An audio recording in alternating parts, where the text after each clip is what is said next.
বাপির সঙ্গে তোমার মানে প্রথম মানে মোলাকাত কবে মানে ছোটবেলা থেকে গিয়েছিলে?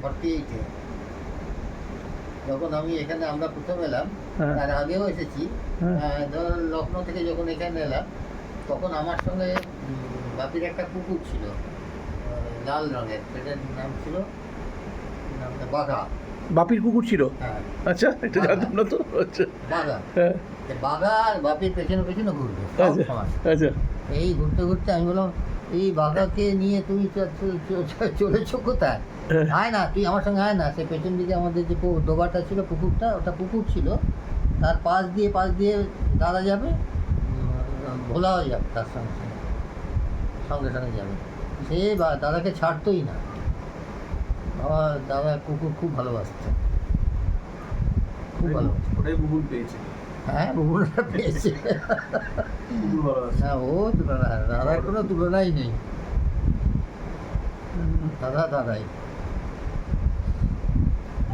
আমাকে তৈরির পেছনে খানিকটা মানসিকভাবে দাদারই অবদান সবচেয়ে বেশি। আমি হয়তো ভেসে যেতাম অন্যদিকে, কোনো খারাপ দিকে বা অন্য কোনো দিকে, কিন্তু সেটা হয়নি এই জন্যে যে শুধু দাদার জন্য। ও এখানে তারপর তোমার ও দাদার কোনো তুলনা হবে না, ও বলে লাভ নেই। আমাকে লাইব্রেরিতে নিয়ে গেছে দাদা, আমাকে পার্টি করিয়েছে দাদা, মানে রাজনীতি শিখিয়েছে দাদা, আমার যা কিছু সব দাদা। দাদাকে যদি আমার জীবন থেকে বাদ দিই, আমি নেই। হ্যাঁ, এটাই ঘটনা। যেমন এখান থেকে যাচ্ছি একদিন, দাদা যাচ্ছে, আমি কোথায় যাচ্ছ, যাবি নাকি, চল। আমি যাই, সেই প্রথম লাইব্রেরিতে গেলাম, দক্ষিণেশ্বর লাইব্রেরি। আমি আগে যেতামই না।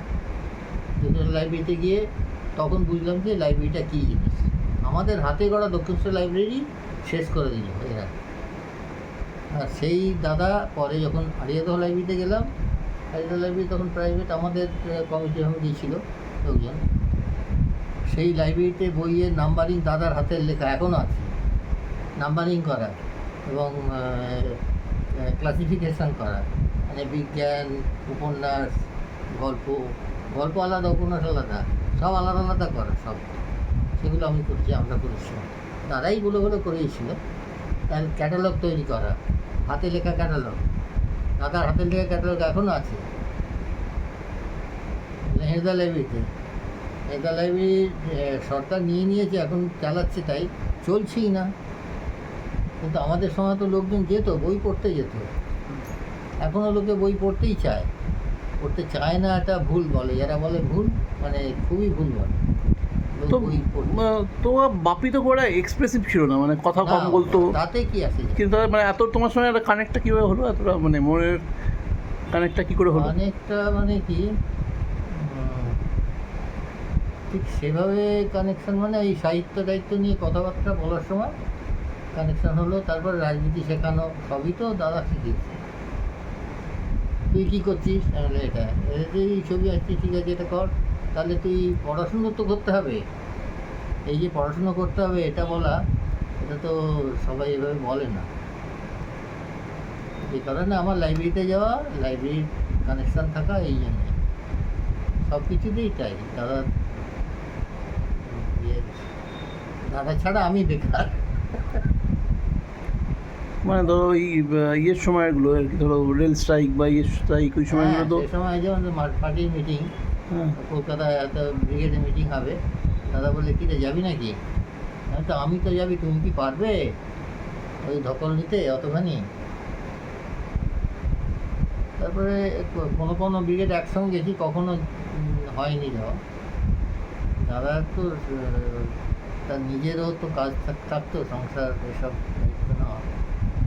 ব্যান্ডেল লাইফটাই আমার মানে অন্যরকম ছিল।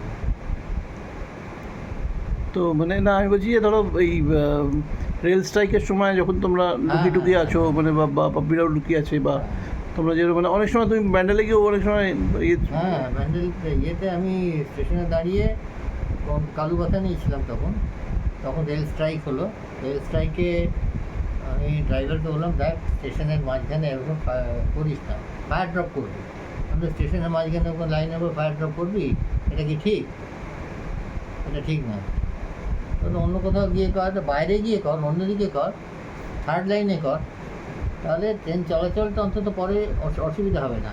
কিন্তু আমাদের স্ট্রাইক চলছে, আমরা এসব জানি না, সেই স্টেশনেই ফায়ার ড্রপ করে দিল। দাদাকে জিজ্ঞেস করুন, দাদা বলে ঠিক বলছিস, এটা খুব ভুল করেছিস। এটা কিন্তু দাদা সবসময় বলতো।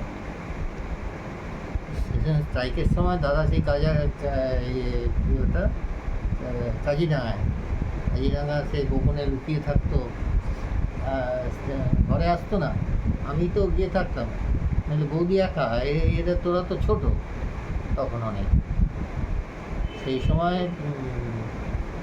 ওই কাজিডাঙ্গায় গিয়ে দেখা হতো। দিনের বেলায় আসলে ফোনের তখন একটা বলাই ছিল না, একমাত্র স্টেশন থেকে ট্রেন নিয়েতে ফোন করা যেত বাড়িতে ফোন ছিল একটা, এমনি ফোন আর কি, এইটা যোগাযোগ থাকতো। তোমরাও তো অনেক সময় মানে হাইড আউটে ওই সময় ওইদিকে মানে ব্যান্ডেল ফ্যান্ডেলে থেকেছো বোধ হয়? হ্যাঁ হ্যাঁ হ্যাঁ থেকেছো না? হ্যাঁ, রেলের স্ট্রাইকের সময় তো ব্যান্ডেলে যেতাম আমি। না তা বলছি না, তোমরাও যখন মানে লুকিয়ে টুকিয়ে ছিলে থাকতে যখন, হ্যাঁ তখন ব্যান্ডেলে আমি তো আমি নিমাই হুম সুকান্ত সেনগুপ্ত আর কি, হুম আমরা তো ব্যান্ডেলে দাদার বাড়িতেই তো ছিলাম হুম যখন 72-এর সব ইয়ের সময়। ধরপাকড় চলছে যখন। হ্যাঁ, তার আগেও 67-এ 68-এ তখন খুব সন্ত্রাস ছিল। সেই সময়টা আমরা ব্যান্ডেলে গিয়ে আমরা দেখেছি। তারপরে কি রাত্রিবেলায় এমনও হয়েছে, বৌদিরও কোনো তুলনা ছিল না, মানে 4জন বন্ধু দুর্গাপুরে গিয়েছিল, কী ব্যাপারে জানি না, ওই ইন্ডিয়ান কি এসব ব্যাপারে, দুম করে এসে হাজির।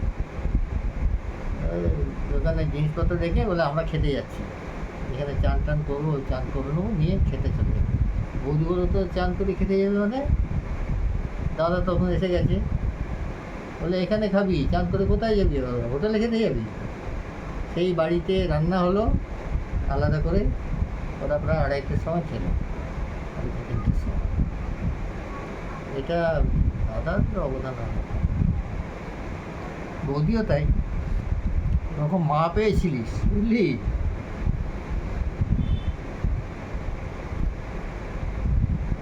বৌদির কোনো তুলনা নেই। আমার বৌদি আর এই তোর মা,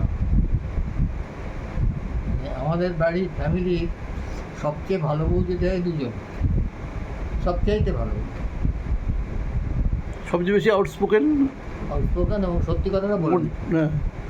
মনে কিছু নেই আর কি। না, কোনো গ্লানি ক্লেদ এসব ছিলই না, হ্যাঁ আর হিংসে ছিল না, একদম হিংসেই ছিল না কোনো রকম।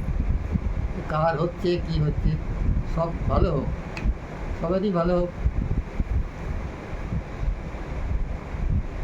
এই একটা ছিল জীবন। সেই জীবন তো চলে গেছে, আর কি হবে, ওরকম মানুষ পাওয়া যাবে না। তারপরে তোর মামা একটা লোক, একটা খুব ভালো লোক ছিল, এসে আমার বিছানতেই শুয়ে পড়লো।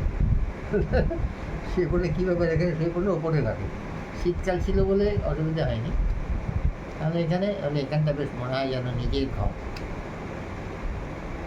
তখন ওই রকম অ্যাসবেস্টাস লাগানো, শীতকালে তো কোনো অসুবিধাই নেই। মামাগুলোও খুব ভালো ছিল, মামাটা খুবই ভালো ছিল, খুব ভালো মানুষ। শুধু আমাদের সঙ্গে লাগতো আর পার্টি।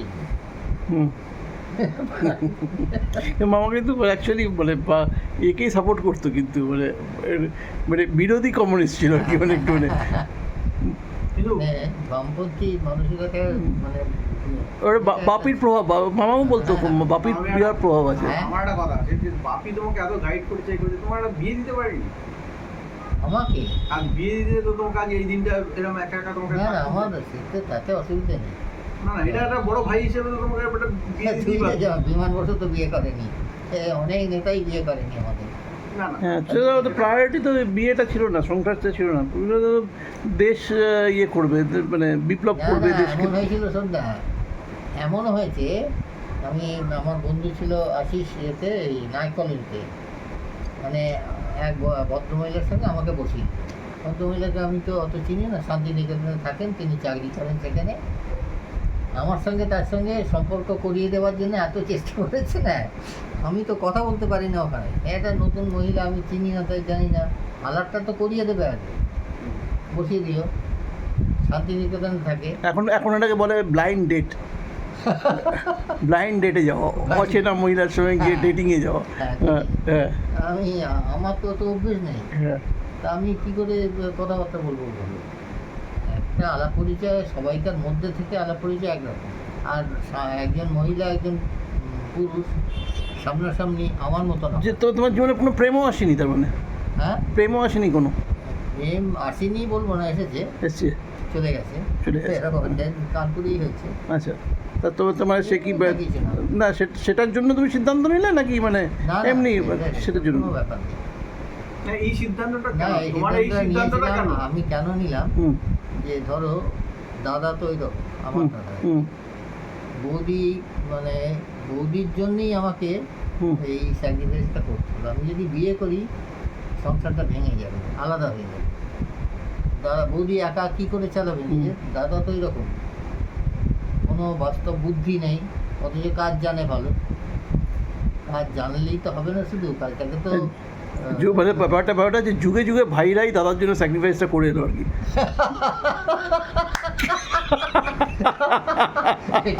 হ্যাঁ এটাই দাঁড়ালো আর কি ওটা।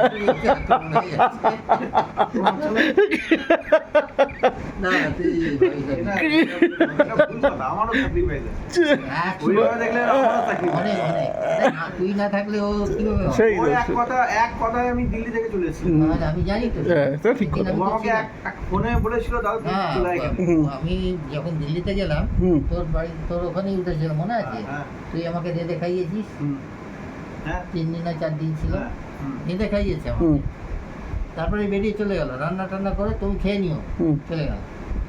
ডালটা না কিসে কি, টাকা পাকা দিয়ে রেখে দিয়ে চলে গেলাম। হিন্দুস্তান লিভারে হ্যাঁ। কাজ করতো। হুম সেই দিল্লিতে আমি কোথায় উঠবো তখন? তো মানে দিল্লি স্টেশনে গিয়ে যখন আমাদের ট্রেন দাঁড়ালো, কত 16 ঘন্টা লেট ছিল। দেখি বাপি দাঁড়িয়ে আছে, ঠিক, হুম এ তো সবাই পারবে না, কে করবে? এটা বাপি করেছিল, Sacrifice আমাদেরও আছে। 100 বার। এটা আমি বলি তো।